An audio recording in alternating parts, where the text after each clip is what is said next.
আমি আছি লোকনাথ বাস স্ট্যান্ডে। এখানে আমাদের মা মনসা মাতা জাগ্রত দেবী। এখানে আমরা ব্যক্তিগত কয়েকজন মিলে আমরা মায়ের পূজা করছি। এই পূজায় আমাদের বিশাল বড় সাফল্য।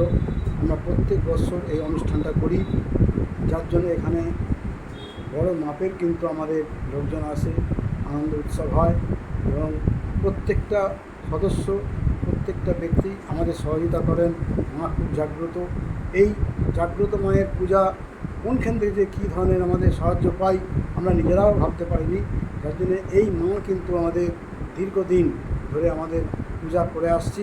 প্রত্যেকটা কাজে আমরা সাফল্য পেয়েছি। এই সাফল্যের পিছনে আছে আমাদের মায়ের বিশাল বড় অবদান।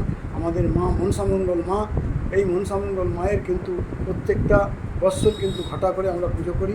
এই পুজোতে বহু মানুষের আগমন হয় এবং এখানে প্রত্যেকটা মানুষ সংকল্প থেকে আরম্ভ করে ডন্ডি খাটে। সেখানে মায়ের মানত যখন আমরা করি, প্রত্যেকটা মানত কিন্তু আমাদের 100% সফল পাই। এই ধরনের কিন্তু বড় ধরনের অনুষ্ঠান করে আসছি দীর্ঘদিন ধরে এবং আমরা প্রত্যেককে এই মায়ের ভক্তি ভরে পুজো করি এবং খুব আনন্দ পাই।